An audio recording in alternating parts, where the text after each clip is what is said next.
Hello, guys. What's up? How's everything? So I want to talk about something. Starbucks. It's like, it's like, it's like Papa Midnight's. All these cafes, Starbucks, Mimi's. It's literally like Papa Midnight's place. You know, in Constantine. Like, I don't know if I'm getting the name right. Papa Midnight, Papa John. So, but you know those that black that black guy, that black priest that was neutral, and so his place is neutral. And I like to think of Mimi as this like neutral person, because she always has this sign that says everyone is welcome. So she's to me she's like the Pop of Midnight. She's like, it's not a black thing. It's not a black thing or a black. It's not a black or white thing. It's not like an Asian thing either. It's just the environment. It's just like it's just like when you invite people into your space, and then like you're not really judging these people. You're not really saying like you know you're not prejudging these people. You're not saying you can't come in because you're like you did bad things, or you can't come in because you did good things. You're just a neutral place. And a lot of people don't realize that. A lot of people who have places like that, that's where angels come in, and like demons come in, like real angels and demons, not just humans that became angels and demons. I'm talking about real angels and demons. They come here into those places. They go to those places because everyone's welcome. So if you welcome everybody, then some of these magical beings will show up. Like a unicorn will show up. As I'm not talking about like sexual things, but like a magical unicorn. Unicorns don't need to look like horses with horns. Unicorns can take human bodies. Unicorns can take human bodies. Beautiful girls or beautiful guys. They can take human bodies and they just say, "Fuck it, I'm going to Mimi's," or "Fuck it, I'm going to Starbucks." Yeah, everywhere, even bars. Especially bars. Bars are like that. Bars are like that. When you start kicking people out for no reason, it gets a little weird. Cause like then no one's welcome. And then when you start kicking people out for no reason, then like these magical beings don't like to show up. They don't like to show up. It's just like if he's not welcome, then how the fuck am I welcome? Why would I be welcome if this person's not welcome? They think about it. They think about it because they're higher beings than most people. They're higher, they're higher be. They're not avatars, but some of them are avatars. Some of them are avatars. Some of them are gods and goddesses. Some of them are like seraphims and shit like that. And they're like, well, if I'm not invited, then if that person's not invited, then I'm not gonna come. I'm not gonna go there just as like a gesture for the person that was kicked out or the person that's not allowed in there. So you see a lot of imbalances in the energy, and you just see weird people come in that are like it's just an imbalance. So just you see like a lot of like fucked up things happen. That's why when you start choosing sides, like which is why God says don't judge not lest you be judged. When you start choosing sides, you may be thinking you're choosing one side like good, which is most people want to choose good, but not everybody. Not I'm not gonna say most people. Like some people want to choose good, some people want to choose evil. It's a half thing. It's half. Some people want to be good, some people want to be bad, and some people know they want to be good, and some people know they want to be bad. But there's an illusion of like wanting to be good, but really being bad, and wanting to be good, but really being, you know what I mean, obviously. But so it's a weird thing, and so I ran into these 3 or 4 or whatever girls. They're teenage girls. They're like 15, 13, whatever. I don't know how old they were. And like I saw them. I was in Starbucks, and I was in Starbucks, and they were doing some I don't know what they were doing. Something, probably something illegal. Probably something illegal. And I was like, this is not good. This is not good. But we all go through this stuff. We all, I mean, not we all, everybody doesn't go through this, but like people that are, I'll say this, I'll say it in a weird way. People that are destined to have a different life than most people, good or bad, people that are destined to have different life than most people go through this. Like most geniuses have tried drugs in their lives. Most geniuses have tried drugs in their lives. That's just the fact that it's been studied before. Like most people that have above average IQs have done drugs in the past. Just because they're trying to weigh the idea of consciousness and subconsciousness. They're trying to figure out where where reality is. They're seeking something. They're looking for something otherworldly, something that's a mystery of as to why they're so smart and why they're outcasted from some certain places. Why it's not just like not allowed in a place. It's more like why they're they're constantly being judged, wherever they go. You go to school and people are staring at you. You go out for Burger King, some random place like that, and then people are just staring at you all day. And then I'm not talking about myself. Who cares about myself right now? Not at this moment. I'm not talking about myself. But like, just other people, that are more advanced than certain people. They're constantly being observed. And like these people are being observed and they're not like no people observe these people and they're not given the courtesy of like so if you're talking to somebody, I mean if you're observing somebody and you're not communicating with them anything, you're just pretty much you're just staring at this person and you're not talking to them. That's like abuse. That's abusive. It's just like you're just like trying to like peer into you're just like it's a weird thing. It's just like why stare at somebody for so long and just not say anything to anybody. I mean, I understand if you're young. I understand because like mostly when you're young, you share karma with your parents because it's like um your parents are supposed to teach you how to do these things. They're supposed to teach you how to communicate with people.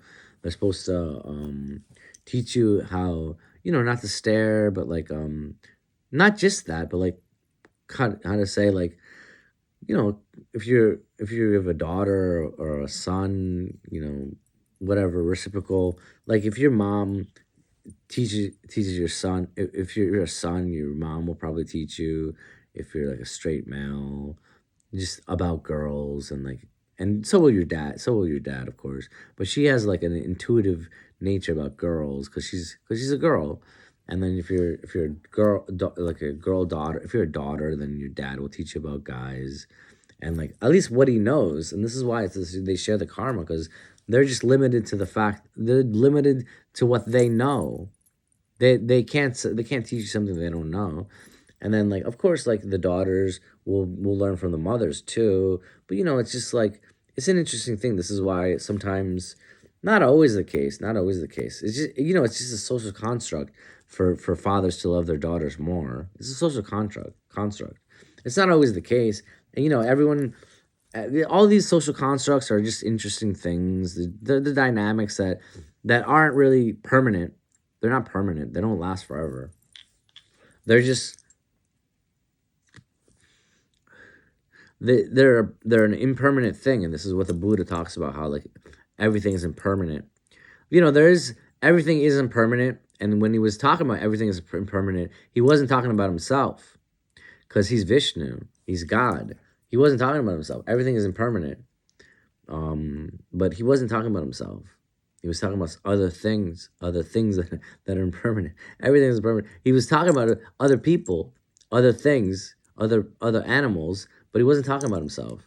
He was discussing the other world, not the spiritual world. He was discussing the what is it called? The what is that called?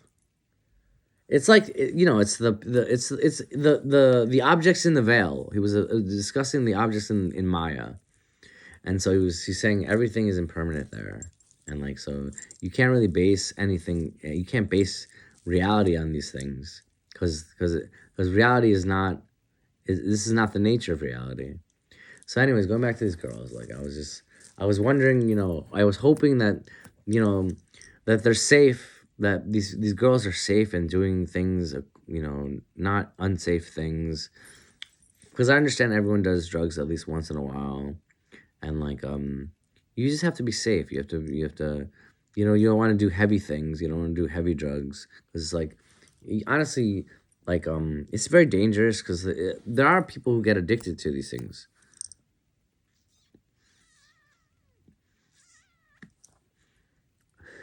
People get addicted to these things, and like you never know when like that first taste of something that's like not gonna let you go, and it's mostly like this like they're not gonna it's that first drug, that first taste of the drug is just not gonna let you go, and you're just like, oh shit, I shouldn't have tried it.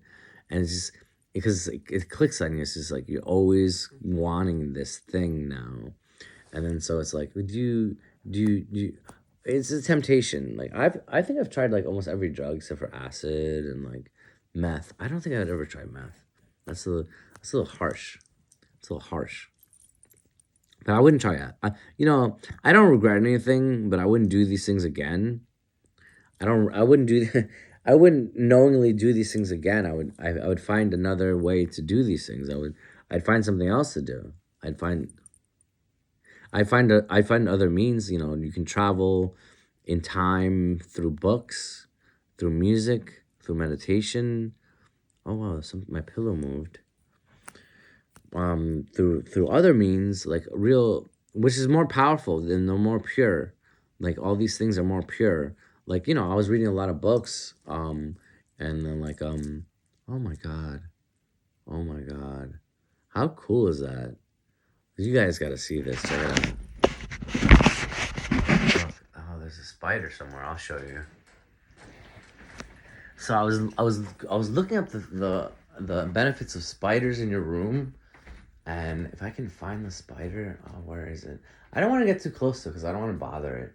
That spider's probably somewhere. It's like a really cool spider though. It's on my canopy bed. Actually, I don't think you'll see it because it's like if you're not meant to see it, you won't see it. But I see it. I saw it. It just disappeared. It's somewhere on my bed. Somewhere on my bed. You guys won't see it. Anyways, it's not meant for you guys. It's meant for me. It brings good fortune. Spiders bring good fortune when it's in the house and they build webs. It traps negativity and it protects you from things. And so probably these spiders for all these girls, those four or five girls, to be protected, because when once spiders build a web in your house, that means it's entrapping all the negativity, and it's just keeping it's like a dream catcher. It's like a dream catcher. You guys should get dream catchers, girls. You girls should get dream catchers.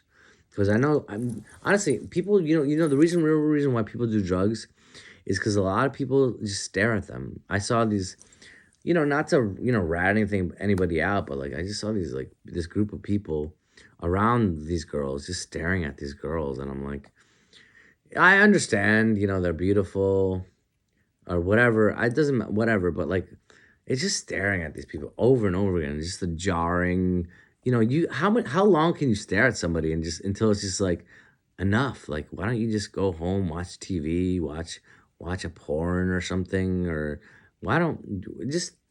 It's kind of obnoxious, really. I feel like it's just obnoxious. Like, how long can you stare at somebody for? It's weird. It's a weird thing because it's like those groups of people that just what they do is they come in pairs, at least pairs, and then sometimes they come in bigger groups, and they talk, but they that's a social thing, to go to a bar and like come in a pair, a group, and girls do that, guys do that, come in a pair or come in a group and like look for girls or look for guys, but like if you're just in the pair and you're not even talking to people, you're just staring at people, and you're just waiting for this person to talk to you, like they're not going to talk to you, so just move on, just move on, dude, move on, girl, just move on. There's no need to just peer into someone's soul over and over again, and like and expect someone to talk to you. Why? What is the point? I mean, that's why I feel like there's the idea that like people There are good people that don't know they're good, and there are bad people that don't know they're bad. That's the thing, because they don't have discernment. I mean, like, if you're a good person and you don't know you're good, that's it's not a bad thing. It's not a bad thing. It's just like, it's just this is they're on the path to become like knowledgeable, to be cognizant of the fact that they're good people. That's the thing. They're not It's like they're not awake yet. And then it takes a lot of hard work to when you're not cognizant of things. But even when you are cognizant, it still takes a lot of work to wake up, to become enlightened, and to wake. There's levels of enlightenment. There's a lot of levels of enlightenment. It's a ladder. It's a Jacob's ladder. Each level of enlightenment gets you closer to heaven, to this cloud city, this rainbow cloud city in the sky. And like each rung is like another level of attainment or enlightenment. And so every rung, like, that you climb is like breaking a code. You're breaking the veil. You're slowly like you're slowly, defragmenting this pseudo reality, so you can keep climbing. It's like in the Himalayas, you just keep climbing. Sometimes you have to like break ice to, like, I don't know how they do it, honestly. I don't climb. I don't like climbing. But you gotta climb these things, and it's a lot of work. It's a lot of work. So I feel for these girls. I feel for these girls. Hopefully they're safe. I gave them some necklaces, some necklaces to protect them. Some necklaces. These, actually, one of the girls was a root chakra. What is it? I don't know how to pronounce. I don't know if I'm pronouncing it right. Root chakra. That's what it is. A root chakra. And the thing is, it's kind of like a curse that I gave it to her, because at the time I didn't know what it was. But it's like it's one of the one-sided root chakra. It's a it's literally a one-sided root chakra. And like, the thing is, if you give someone a one-sided root chakra, it's like you're cursing them to, like, always be like a crazy, like, not crazy. I don't like using that word all the time, because people misinterpret it a lot. People misinterpret it a lot. But you're cursing this person. It's not a curse. It's a blessing, actually. It's a boon. You're gifting this person beauty. You're gifting this person. What it really is you're gifting. I would Google it.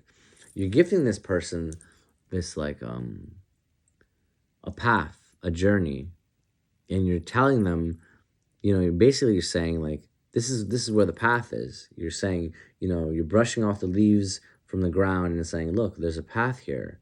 And you're telling their soul, or their atma, you're telling their anima, that this path, after you brush away the path, this path will lead you a straighter but more narrow, but like a more concise, a more direct path towards enlightenment. And not just enlightenment, like a crazy, like really intense, like emotional, spiritual, and physical, like, ecstasy. And like, I'm not just talking about sexual. I'm talking about physical, emotional, like, all of it. Not just one thing, all of it. And these things, these rushakras, these one-sided rushakras, hard to find. Hard to find. They're hard to find. You could find them, but I would look in the warnings of these things, because it's like, if you're a bad person, it's gonna be extra work to get out of that. It's like, it'll take, sometimes it may take decades, or like, lifetimes to get out of that, if you don't put in the hard work. If you don't put in the hard work, it may take forever. It may take forever. And honestly, who wants to be searching for something like that forever? That's a good question. I'm gonna leave that rhetorically. I'm gonna leave that rhetorically for you guys, because that's not my. It's not my life to live. It's not my life to live. And I was also talking to this older woman. I don't know if she was homeless or something, or what. She looked homeless to me, but I always like talking to these weird people that look homeless. It's like there's always something weird about them. They always have something like some weird, especially with the weird ones, like the weird people. No, I'm not talking like the real fucked up weird things, weird people. But I'm talking about the weird people that are like, it's like oh, there it is. Oh, it's so cute. Is it gonna land on me? Is this the question when I'm sleeping? Are you gonna land on me? I'll show them. Look at the spider. Look at the spider. See that spider? Normally I would be afraid of these things, but it's just hanging out, honestly. It's just hanging out near me. I'm sure it likes me. She likes me, that spider. I'm not gonna kill you, don't worry. I should play a mantra for it sometime. After I'm done with this video. I'm gonna play a mantra for the spider.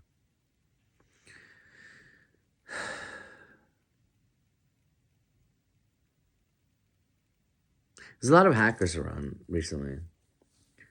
And some of these people are just fucked up people. Most, if you're fucking up people's lives and you're just allowing people to die because of your actions, and sometimes they don't even know what they're doing. Sometimes they're just hired to do some sabotage things to maybe to a country or to an army or to a corporation, and they don't realize they're fucking up their own family or they're fucking up their own friends or they're fucking over their own mother and father or whatever. They don't realize it, but sometimes they're hired to do these things. And the thing is, most of the time they don't know what they're doing. It's like they're just placing codes in, and then they're like, then they wake up and their mom's dead and their dad's dead and their son and their sons are dead, and then they wonder what happened. Basically, they killed them off themselves and they don't realize it. So I'm sure the government knows that too. But what are they gonna do? There's like 1 billion of them now. There's 7 billion people on, at least 7 billion. There's probably like 8 billion, 9 billion, something right now. And then what are you gonna do now? With all these hackers, there's at least like there's a lot of hackers out there and like cybersecurity. So if you're cybersecurity, you probably know how to hack. That's the thing. You probably know how to hack. You may be doing something you think is helping. You don't even know. You don't even know. You might be hurting people. You don't know. If you don't know what you're doing exactly, you might be like a tool. Like you might just be directed to do bad things and you don't even know it. That's what I'm saying. Some people are good,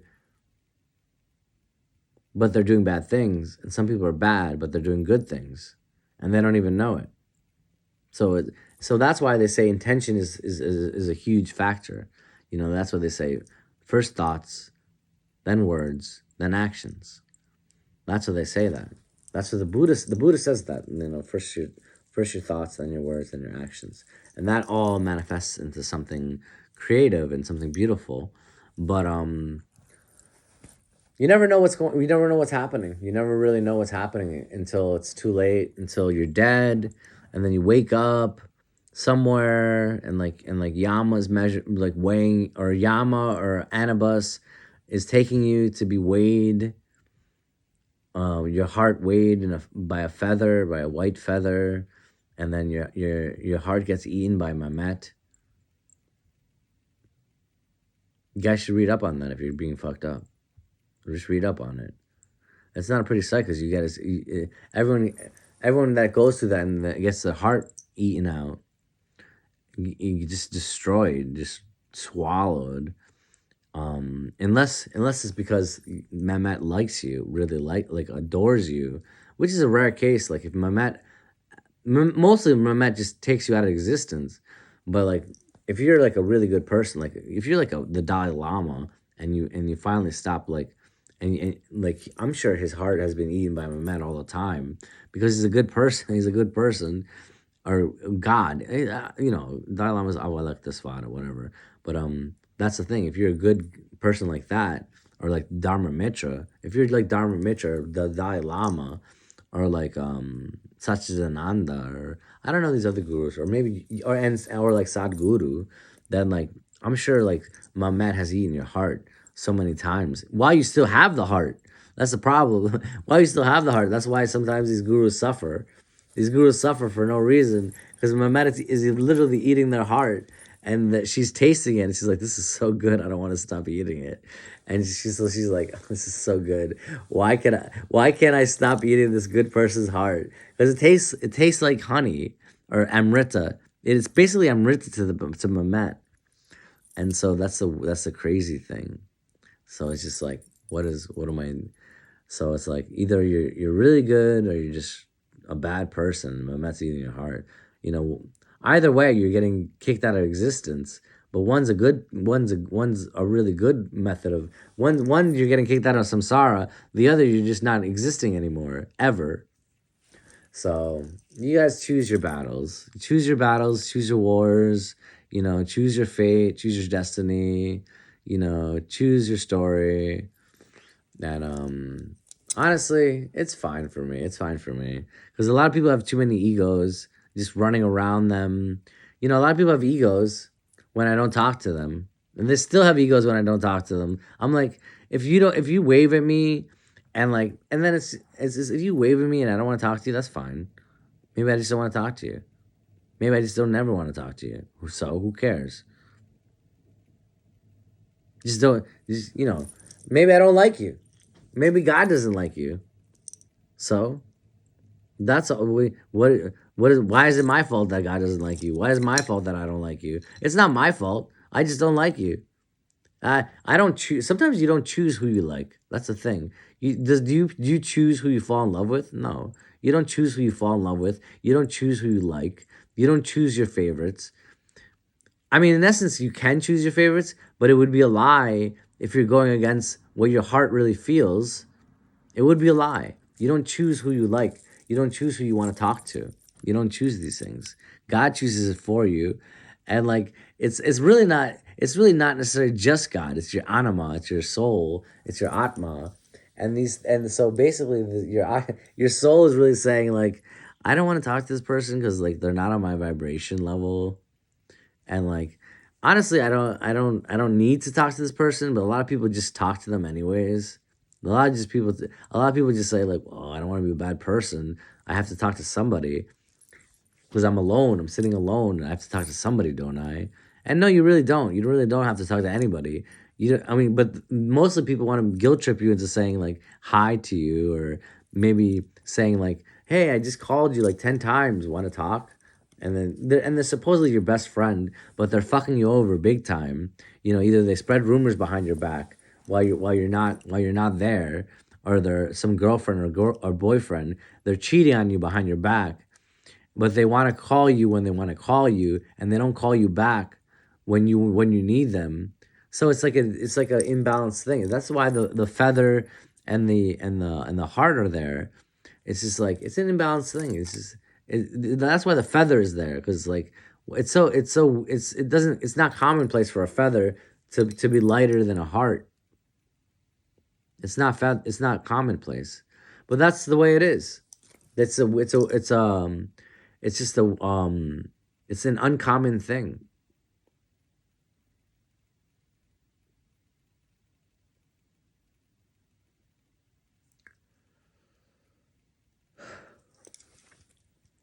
It's just a weird thing. But I do love those girls. Those girls. I do love those girls. Those are cool girls. Remind me when I was a kid. When I was a kid, these are the kind of girls I like to hang out with. When I was their age, I was like, I like hanging out with people like that. It reminds me of, when you hang out with people like of the age when you were like, you're 30 and you hang out with a 20-year-old, or maybe you're 50 and you hang out with a 30-year-old just for a little while, or for a while, or just for like a long time. You're like, "Oh shit, I remember this. These are like this is the kind of girl I used to love, I used to fall in love with, or this is the kind of boy I used to fall in love with.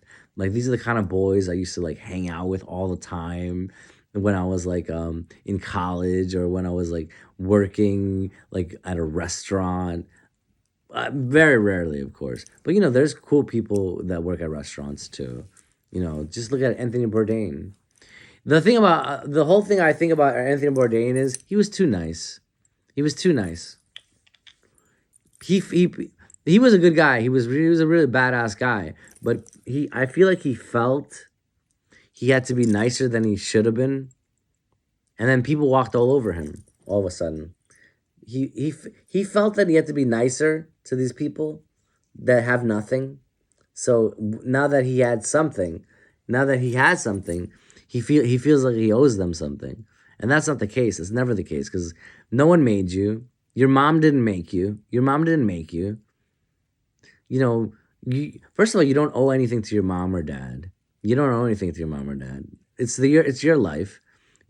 First of all, it's arguable that you're the gift.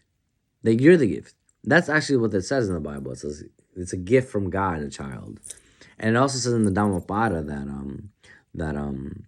you know you don't own the child. You don't take the child with you when you die. If you the you know everything you own, honestly own, you take with you when you die. Nothing. You take nothing with you but your soul. And then sometimes it's taken away from you. Sometimes it's multiplied. Sometimes there's a brighter light inside your soul. Sometimes there's a brighter light inside your soul because you were such a good person, and you practice a lot of spiritual practice. And I don't like saying good person and bad person because no one understands that. Basically, you're not on this earth to please people or anything. You're not on this earth to please people. That's not the point of this earth. You're on this earth to please God. Just God, just Krishna, or just Lakshmi, or just Mara. That's who you're on the earth to please, not people. You're not here to please your mom. You're not here to please your dad. You're not here to please your brother or your sister or your cousin or your girlfriend or your boyfriend. You're here to please God. So it's understandable that like when people break up, there's like people get so sad that they want to kill themselves. But the only person that will always be with you is your God, and your goddess. Well, the only person that will really be with you all your life is Krishna and goddess and Mara or Shani, the devil. Those are the only people that will really be with you forever. In every lifetime, they will be with you forever. Sometimes people say like you share karmas with people, like a relationship, and then so they switch turns being the mother and switch turns being the father and switch turns being the sister. That's not always the case. I actually don't believe that all the time. I don't believe that all the time. Like if you've outgrown these people, you're not gonna be with them anymore. Like what's the point of being with these people if you've outgrown them so exponentially that they're that they don't belong to be near, they don't deserve to be near you. That's the thing. It gets to a point where like no one deserves to be near you. Not no one, but like a lot of people don't deserve to be near you. So it's like you don't have to talk to them. That's the point. It gets to the point where it's just like you've reached a level so high that like very little people can have the karma to talk to you, and you can like choose to like hang out or talk to someone. Maybe you're lonely or because it gets lonely sometimes. But it's you have friends that are higher up. If you want friends, everyone wants. Not everyone, but like some people are just some. Look, sometimes I can't base these things on my life because, like I said, when you're sequestered in like a place or a town, and you're a guru and you're a god and you're a goddess and you're the absolute and you're an avatar, you're sequestered in this town because your massive enlightenment has created a void somewhere else nearby. Like it makes a void when you become so massively enlightened because like it has to be balanced sometimes. It just has to be balanced. Like that when the massive good, there's always the jealousy, which is the void of like watching someone do something and the other person not doing anything, but still wanting that. It's like you're not doing these things, so why would you even want these things? Now you want these things because you see it. Like no one really expects to be like Taylor Swift when Taylor Swift is like 10 years old and like she's not.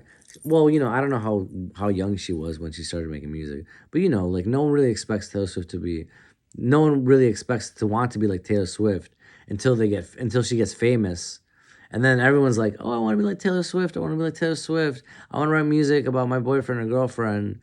And then like, and then well, every whatever. This is an example. And then they're like, "This is always what I wanted." This is but I hate Taylor Swift because like she has it all. She has it all. And then so that's the thing. You want it. And like, so why do you only want it now that you see one person having it? Why do you only want it now when only one person has it? And that's when you want it, when that one person has it. It's just like a little kid that like some like jealous brother or sister that's always like, "Oh, pick a toy, guys, pick a toy." And then the older or the younger one wants like a Teenage Mutant Ninja Turtle or a Transformer, and then the other kid, the other kid in the family wants the same one, the same exact one, the same one, like not like a different one. Like even if there's two of the same ones, they want the one that the other one is holding. And you even the mom or dad says like, but there's another one right here. No, I want the one he's holding or she's holding. So it's the same similar energy as that's jealousy. That's what jealousy is. Because it's like it's even the Tom Sawyer story, where like where he's painting the fence. And I didn't read the book, but I know the story because we studied it in middle school, where he's painting the fence and he does it in a sly way because he doesn't want to paint the fucking fence. He's like, I'm painting the fence, guys. So he's out there and he's painting the fence. He's pretending to make it look so fun. And the thing is, honestly, he probably thinks he probably is having a lot of fun painting this fence. That's the thing. I'm sure he actually is probably having a lot of fun painting this fence. And then so, of course, his so-called friends come and they're saying, "What are you doing, Tom Sawyer?" And he's like, "I'm painting this fence. I love painting fences now because he's probably, I just love painting these fences. This is a fun time to do." And everyone wants to paint the fence. And he's saying, "No, no, you can't paint this fence. I'm not letting you paint this fence." And then like Tom Sawyer's like, well, he ends up folding and he's saying like, "Well, I'll let you paint the fence if you pay me." And the thing is, he's getting paid. Is he getting paid for this fence? Let's say he is getting paid. I don't know if he really was getting paid for the fence, to paint the fence. But he's getting paid now. He's getting paid now for other people to paint the fence, to do his chore. So basically, if the thing is, if you make things look good, like it's like those Will Smith movies where it's just like, "Ooh, I make this thing look good. I make this look good. I make this look good." This is why you want to do it. This is why Will Smith is like studying the Bhagavad Gita now, because he makes it look good, and now everyone wants to study the Bhagavad Gita. It's like, honestly, I've been studying it for a long time. It's not because of Will Smith, but I understand why he's studying it now, because he's a cool guy. It's just when the society feels a current, like there's always a current underlying all cool people that unifies them. This is why I don't like talking to uncool people. There's always a current underlying these cool people that says like, you know, "What are you doing with your life?" And then they say, "I'm doing this. I'm reading more. I'm watching certain films. I'm watching certain TV shows." And then the other cool guy's like, "Oh shit, that's so weird. That's what I'm watching." Or like, "This is what I like." And then so they find out that in the same era, they're doing the same things. This is why the whole Gauguin, the old Impressionists were hanging out with each other, because they loved hanging out with each other because they were doing the same exact thing. This is why the beat poets were together and hanging out. That's why they were friends, because they were doing the same exact thing. They were writing not the same things, but they were like in the same mode. They were writing the current, the currency, the electrical current of modern society. They were the pioneers. They were the harbingers of a new era. So these people they knew what was going on before anybody, because of the cool people.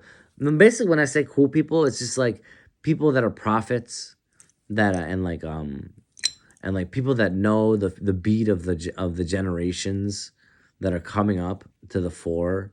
So these people are just reading the stars, astrology, palmistry, chiromancy, numerology, the weird things like that, books and then culture. And they're reading these things and they're saying, "Oh, I gotta go here. I gotta hang out here. I gotta hang out with this person." And sometimes, and a lot of the cases, a lot of the times, the people that aren't welcome try to join the party, and it's just like, no, I don't want to talk to you. And this is what I'm talking about. This is the beginning of the whole video. Is just like, these people always want to come and join in, and it's just like, it's not that we don't like you. It's just more like you don't understand the current of this generation or the next generation or like the like 5 generations ahead. You're never gonna get it. People like Patti Smith, Jim Carroll, Tom Verlaine, you know, they knew, like, this is why their music is still relevant now. Like Tom Verlaine, like, knew CBGB's was gonna be a real club, and Talking Heads. What's his name? I forget his name, but the lead singer of Talking Heads. Even Deborah Harry. Deborah Harry knew. She knew. Honestly, she knew. Everyone, all these. Oh, I got a headache. Deborah Harry knew where to go. She knew what to do. She knew where to travel to. She knew the circle. Even Madonna. But that's the thing. I don't like Madonna. I don't really dig Madonna. But I understand Madonna. That's the thing. I don't dig her music, but I understand her. Just like I don't dig Taylor Swift. I understand her. She's like, it's like Eminem. Like I don't dig Eminem, but I understand him. I understand Eminem. Like I understand the phenomena of like why people like Eminem. It's just a phenomena. It's not like a fad or anything. It's just a phenomena. It's like that film phenomena. It's like that film with John Travolta. It's a phenomena. It's like a natural like deviation from something. There's weird things that happen, and it's unexplainable to some people because they don't look for the answer. And then so you talk to your therapist or you talk to somebody and they don't understand what you're going through. And then you talk to someone who does understand, and then they don't want to talk to you. Basically, they don't want to talk to you because they're mean. Or a lot of people say like you're guided by God. Everyone has some sort of guide, and like it's not always the case that like people aren't talking to you because you're mean, because the person is mean. It's sometimes the case is like people don't want to talk to you because your angels are protecting you from what you'll learn or what you'll experience by hanging out with these people. Like this is why I'm talking to these girls right now.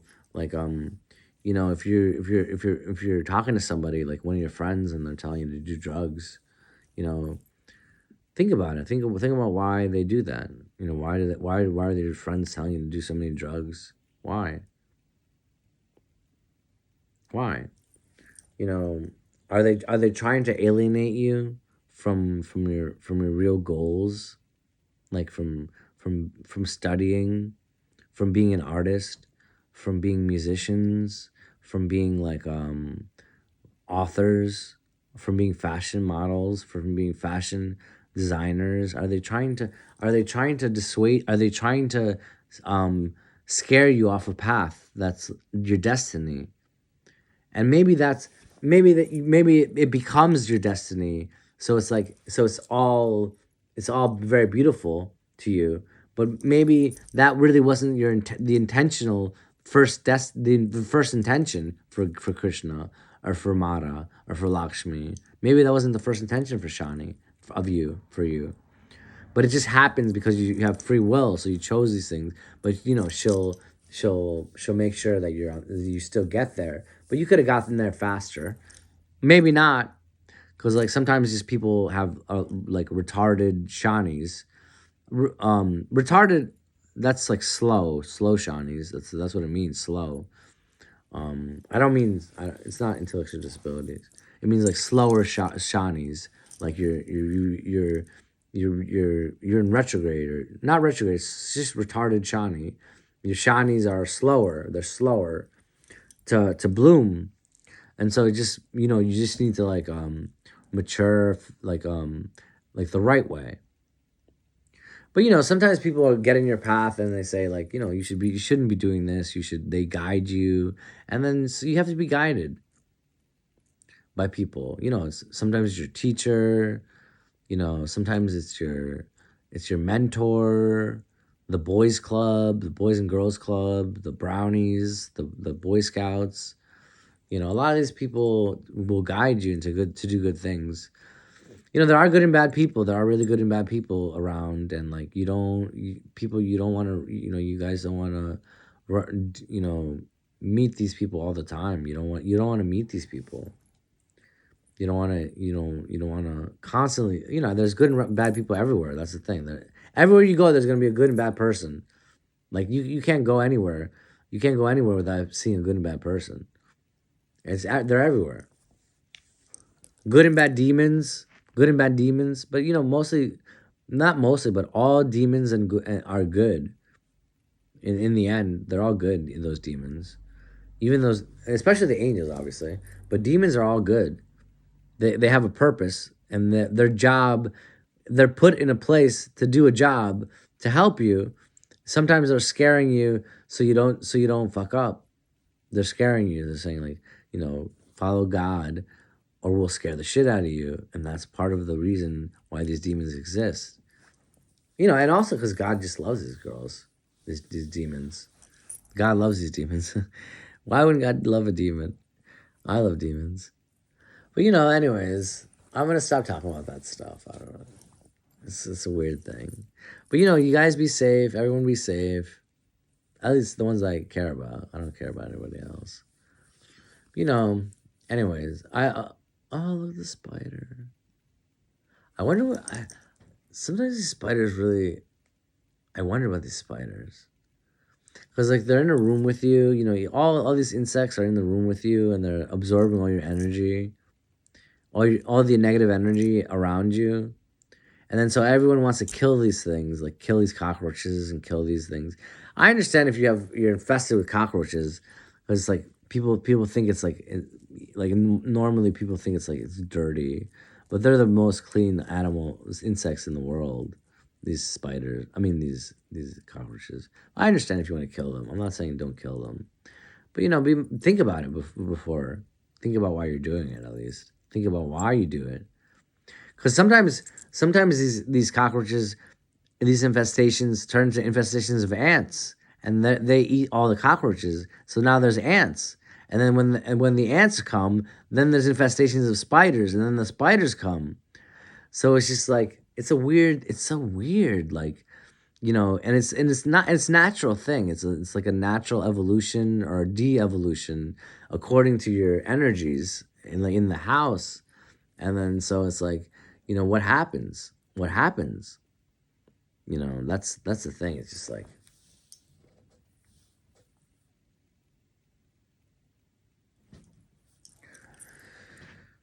that's the thing.